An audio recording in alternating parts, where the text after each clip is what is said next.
Hello, everyone. I'm Zainab Selvi, and I have the great honor to be on stage with India's biggest movie star, Amir Khan. Thank you.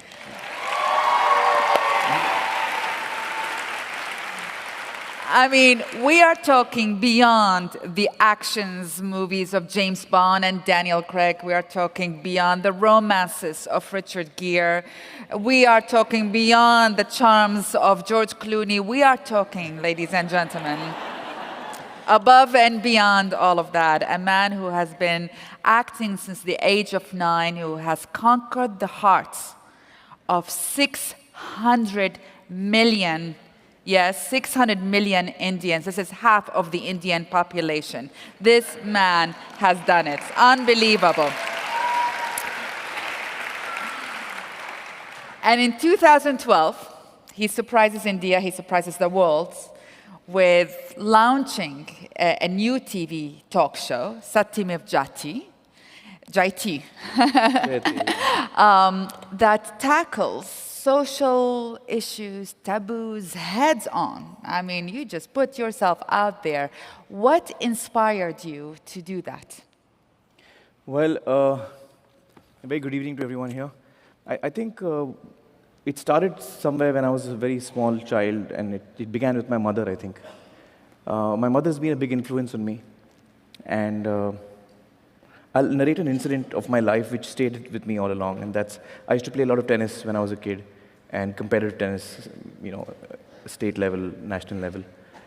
I was pretty good at that time, and she knew how anxious I was about the game, how much I loved the game. And every time I had a match, she'd be waiting for me to come home. And when I would come home, she'd ask me, did you win, did you lose? Usually I would win, so my answer would be I won.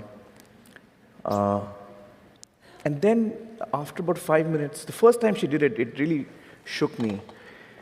After about 5 minutes, she would come and say to me, the boy who lost to you today, he would have reached home about now, and his mom would have asked him the same question. And he would have said he lost. So his mother must be feeling really bad right now. And the first time she said that to me, it really hit me. I mean, her ability to think for another, a woman she's never seen, never met, really hit home to me. And I don't think she was meaning to tell me or teach me anything. That's just how she is. And I think a lot of what I am is a result of her. I think the second person who's been a big influence on me is my friend Satyajit Bhatkal, who happens to be the director of the show. Satya and I were in school together. He was a topper in the class. I was the backbencher. And he was brilliant, so he had the world at his feet. He could do what he wanted. But after we passed out, he decided to work for other people. So he didn't become an engineer or a doctor or a chartered accountant, which he could have been, or an MBA, whatever he wanted. He decided to spend his life, working for people who were less privileged than he was. I got into films and got into acting, and my career took off, and I was... So each time I would meet him, I'd feel really guilty. I wasn't doing anything wrong. I was doing what I loved doing. But every time I met him, I used to feel, man, this guy is living for others, and I wish I could do half of what he's doing. And that kept troubling me. So I think a lot of all this finally resulted in what happened as SMJ, Satyamev Jayate. Television also grew strong in India at that time.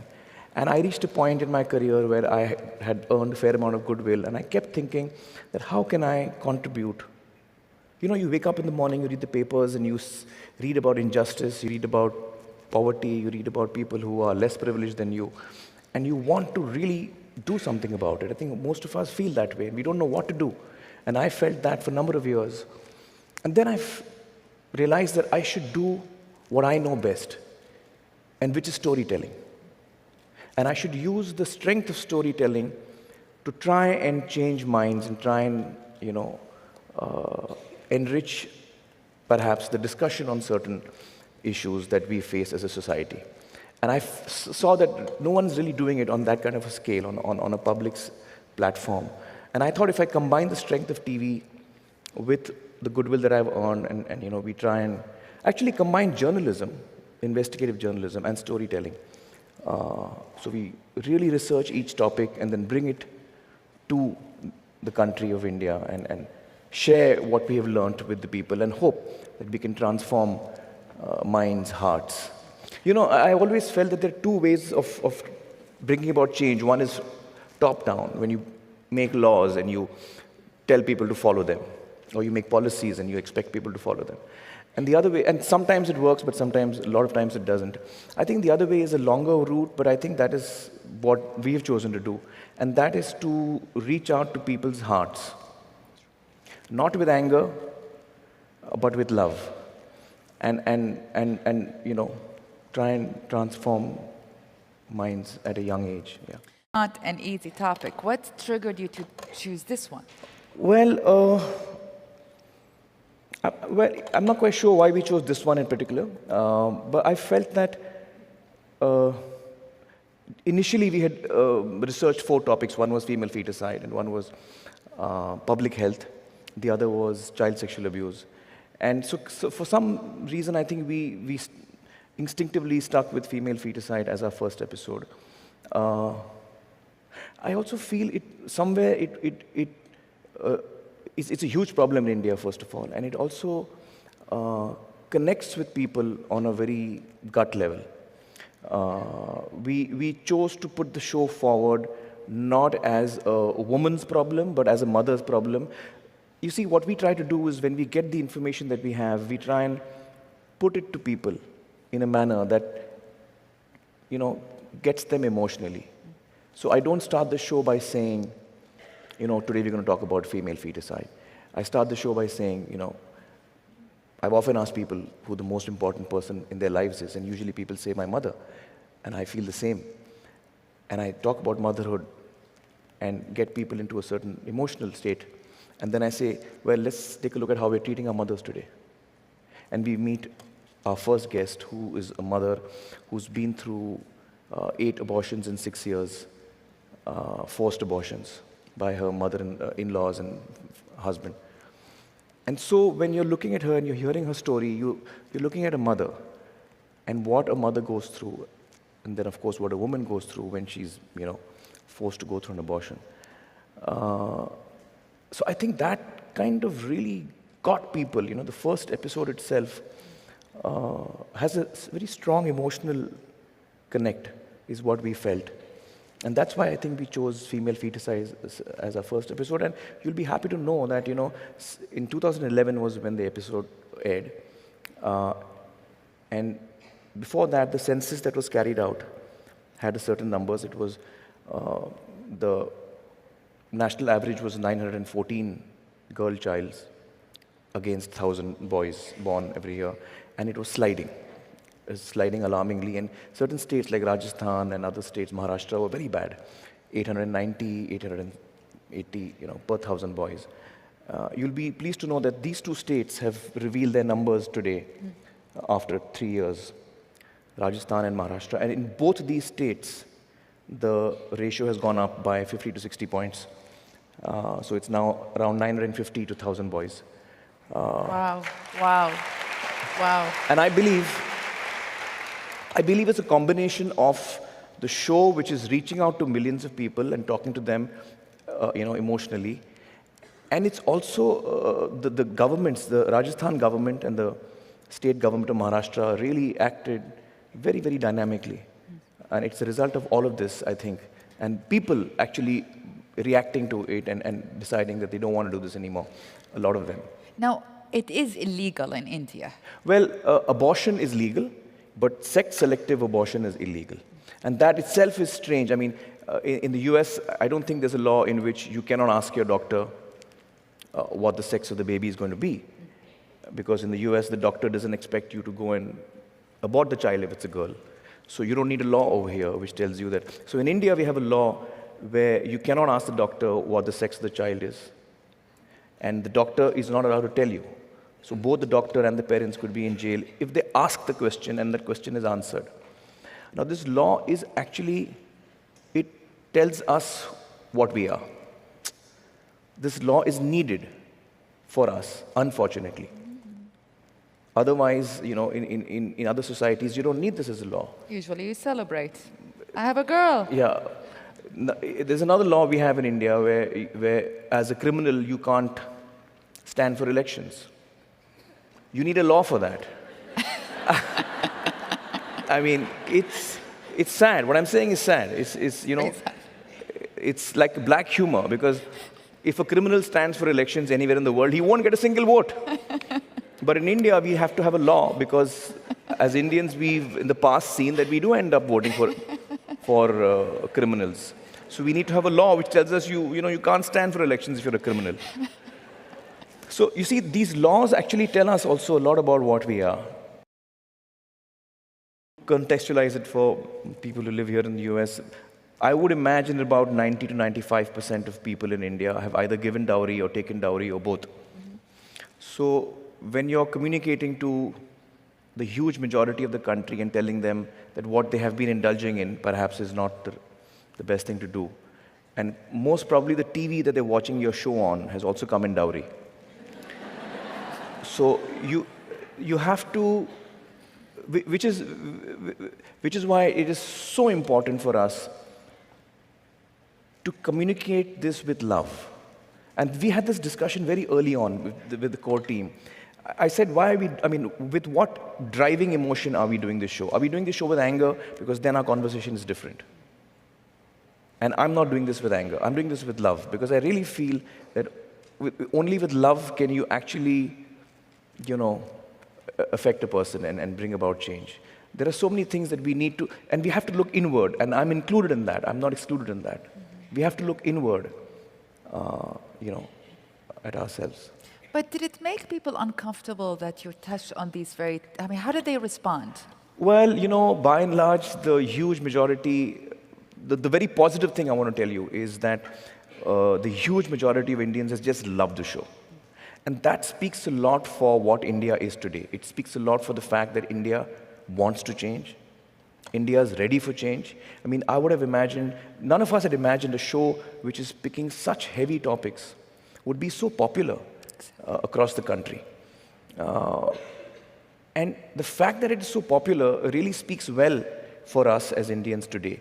That we have issues, we have problems, but we want to leave them behind. We want to come out of them.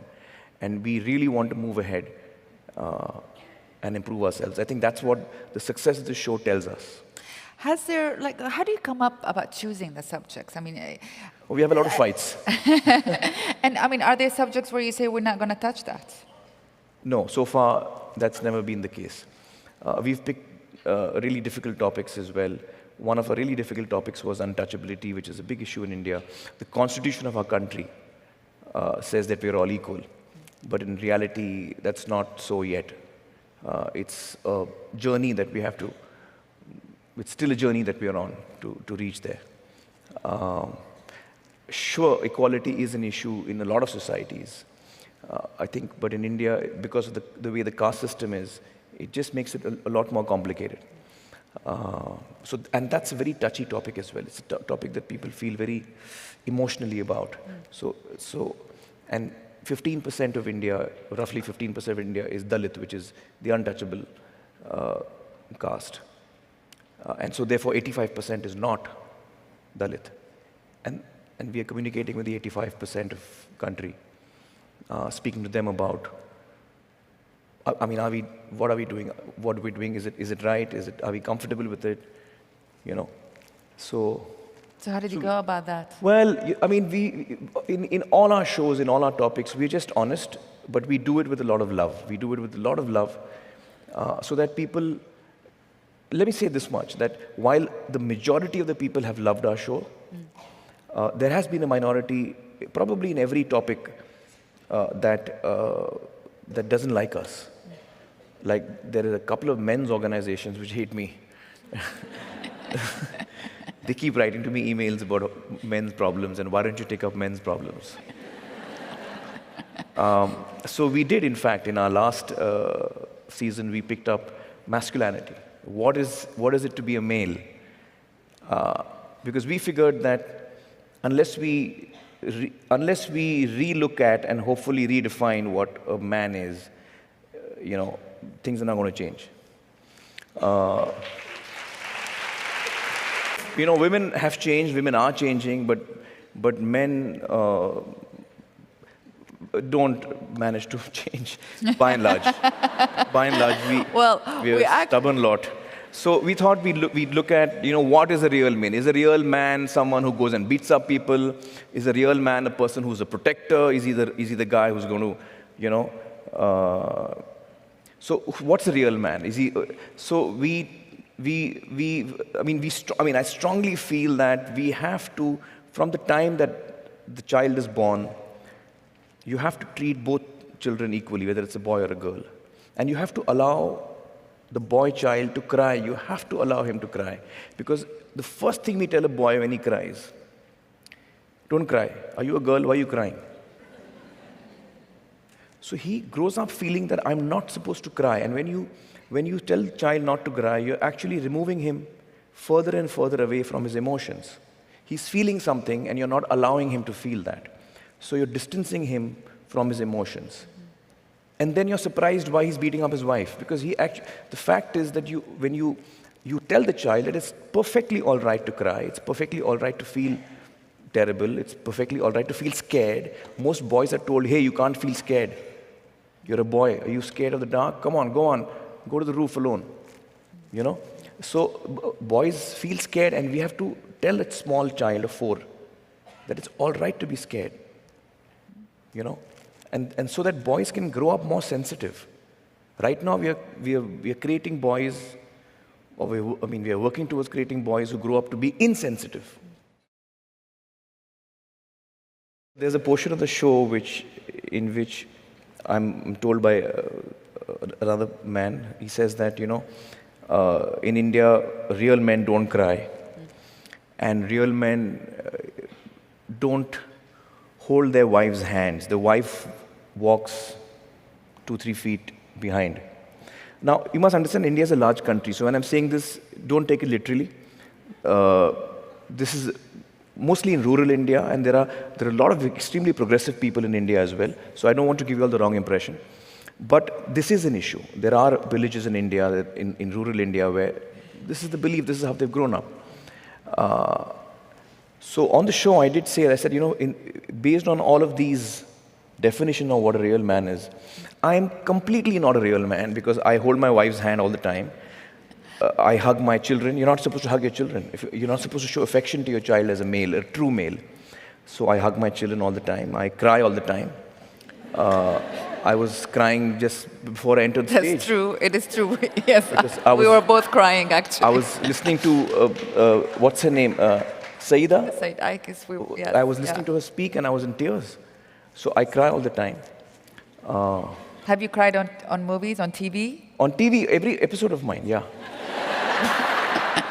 Excellent. Not a single episode goes by when I don't cry. And it's not only during the show itself, it's even when I'm researching it. When you're researching these topics, it takes days for us to go through all the material we collect. And invariably, in every topic that we've picked, we get to a point where me and Satya and Swati and all of us get so disheartened.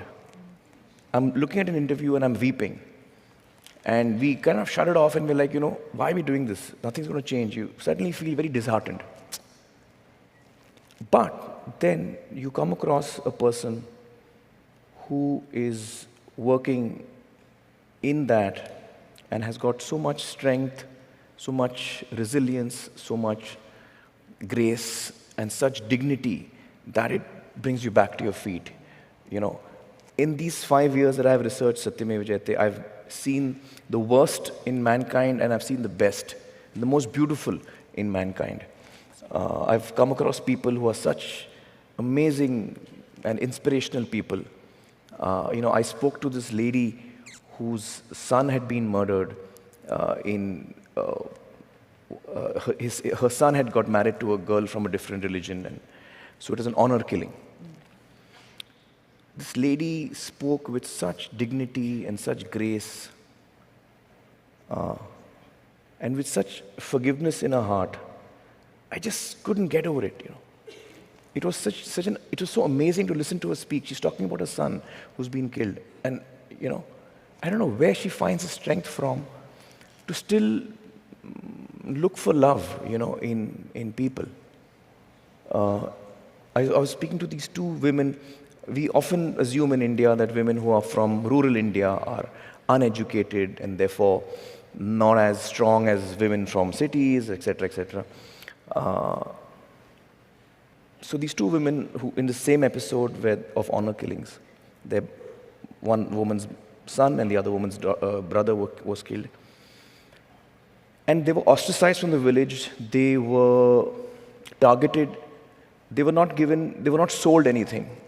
Nobody spoke to them in the village. So the ashes are taken in what is called a kalash, like a pot. That pot was not sold to them. That's the kind of segregation they faced in the village. And then they did a police complaint and all of that. So the case was going on. They were threatened. They were offered money.